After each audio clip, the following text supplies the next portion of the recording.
bold topics and I am Anandamai. Do you know who prepared the draft of the constitution along with Ambedkar? You will be surprised to know.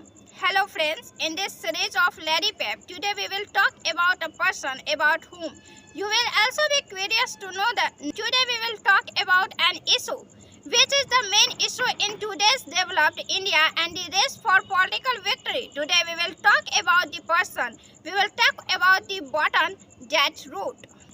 They say the more dense and the hug the tree is at the top, it gives some rest to the tried. Every living being has the freedom to sit here because nature does not discriminate. The roots of the biggest tree are dense. As hug as you and I see above, its existence actually exists from where we cannot see, deep inside the ground with hug, dense roots wrapped in layers of soul. Lok Sabha elections are going on and women have become a big issue in this election. Women candidates are also in politics and where the party has not fielded women, they are being targeted. Well, this is political and it will continue like this. Just as for every religion, their religious book are sacred. Similarly, as criticized of the country, Similarly, as citizens of the country, the constitution also holds a higher place for us than the religion's book. It is also a matter of great surprise that in a place where the upper caste were dominant, Bhimrao Ambedkar, who come from the Dalit class, drafted the constitutions. In the matter of constitution making, many men's name can be mentioned in the walls of the educated class, but hardly any woman's name can be found. Women also participated during the constitution making and there was participation of 15 women who are special in themselves. But today we do not know about just women. We do not know our roots. We do not know our journey. We do not know our struggle.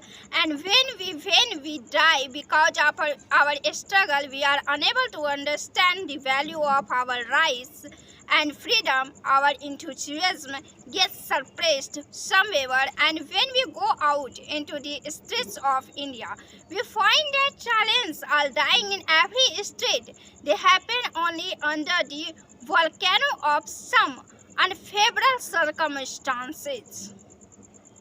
It is said that one has to fight to live, and this fight is only with oneself. The journey of building a strong self-confidence from broken self-confidence, in which many times the inner courage says, bow down, accept the circumstances. Law, after becoming a burn, self-confidence collapses just like water taken on the palm slips away. But today we will talk about that self-confidence which has been bowed straight from surface to the top. Their matriarchal system is established today. Women were once treated the second-class status in the society there. We start talking about marriage because marriage is more important in the lives of women than men. Everything changed. The dreams and desires which are not fulfilled in the father's house, women want to see them fulfilled in the hands of their husbands. The dreams which are in their eyes, they want to see them in the eyes of their husband. And they want to see the dreams of their husband in their home life. It looks like a rose flower in which certain types of elements are added to the soil to bloom every day. Actually, we are going to tell the story of Ammu Swaminathan. Ammu was born in Palghat, Kerala, and the year was 1894 and the day was 22 April. A team of 389 members was formed to draft the constitution and there were 50 women in it. One of these 50 women was Ammu Swaminathan. Ammu Swaminathan is not just a woman but a story of many possibilities, a story of being sensitive, courageous, enthusiastic and confident since childhood, a story of a strong will. Ammu, one of the women involved in the freedom struggle, she not only played an important role in the making of the constitution but also faced police police beating and imprisonment. She was a supporter of women's rights, their equality and gender justice. It was only after the constitution was made the women got the right to vote, got participation in politics, and even today politicians see their victory confirmed by harnessing the women class. Half of the population is with them. Then what does she have to fear? The thing is, we come back to Amu's life. Amu's life before marriage was like that of a normal woman. So women around her who were treated unfairly. She had also seen her mother, who has hairless and without bangles due to lack of husband. A woman clad in white, raising her 13 children.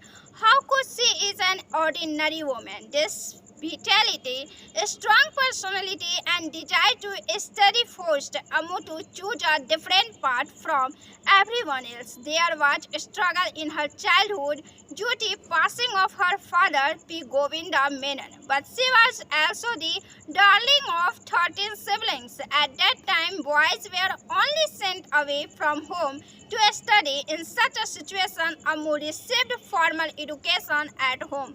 At that time, the way of family life were touched. Seeing the talent of a boy named Swaminathan, Amu's father helped him. He got the opportunity to study abroad with the help of a scholarship. He later started practicing law in Madras. When he returns to Amu's village, Anakara, it will learn that his father was no more. He talked to his mother and without thinking anything said that if any of his daughters were eligible for marriage, he was eager to marry her. Amu's mother said that only the youngest is left. Youngest is here. She is 13 years old and very playful. How will she take care of the house? Swaminathan himself expressed his desire to talk to Amu, and while talking to Amu, he asked, "Would you like to marry me?" Swaminathan was 20 years older than Amu. Amu also without hesitation replied yes, but with some conditions, and those conditions were accepted by Swaminathan. His conditions were, "I will not live in the village, I will live in the city. No one should ever ask questions about my coming and going, because such questions were never asked to his brother. Apart from this, it also included his going to Madras and getting English education."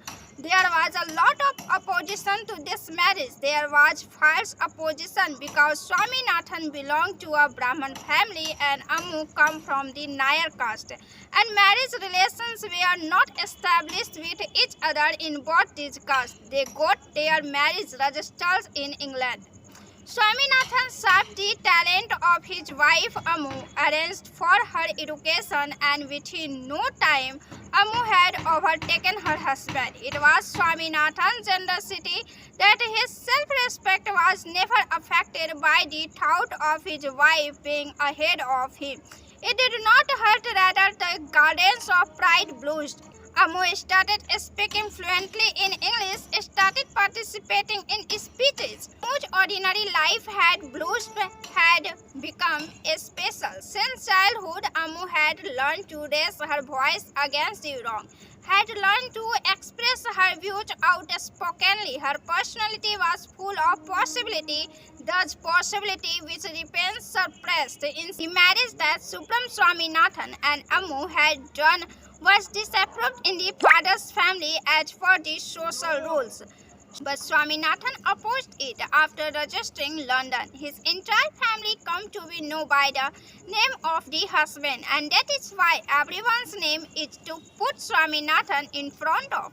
He had 2 daughters and 2 sons. Their daughters were fed food on the veranda of their husband's house and faced many types of discrimination because they were not completed Brahmins, which both of them protested against. Both his daughters, Lakshmi Sehgal, became a freedom fighter. Mrinalini Subramanian was a dancer, and they are married to scientist Vikram Sarabhai. His son Govind Swaminathan became a law scholar all his children were successful in their respective fields. She was a political active as she was social and sociable. His home in Madras became the center of lively discussion on India and the idea of independence. Ammu loved to read, and her granddaughter Subhasini says that I had never seen a woman like her, so independent and so false. She tells that when Subhasini had asked her husband Muzaffar Ali which sari to wear on a special occasion, she once scolded her and said, "What kind of granddaughter are you?" In her life, Ammu set a worthy example for all that she stood for and believed in. In childhood, Ammu stood against the injustice around her and actively worked for structural transformation. Ability of flexibility and patience were visible in his career before and after independence.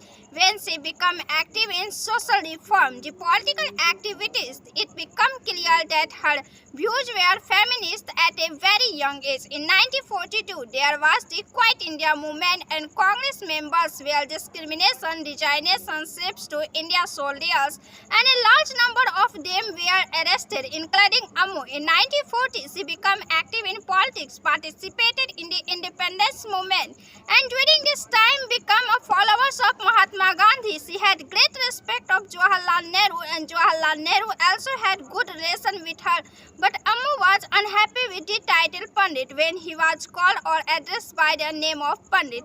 In 1970, she founded Mahila Bharat Sangh along the Annie Besant, Srimati Dadabhai Malathi Patwardhan, Mrs. Ammu Jamal. In this, she tried to address the social and economic issue of women.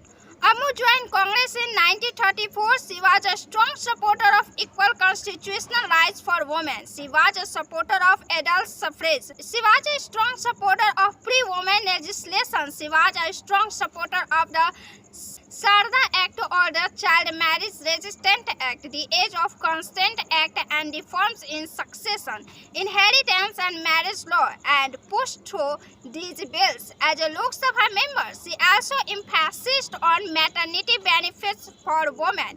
In 1952, she reached the parliament by winning the Lok Sabha election from Didingal in Tamil Nadu. Ambedkar is known as the creator for the constitution, and Ammu Kutty played an important role in drafting the constitution along with Ambedkar.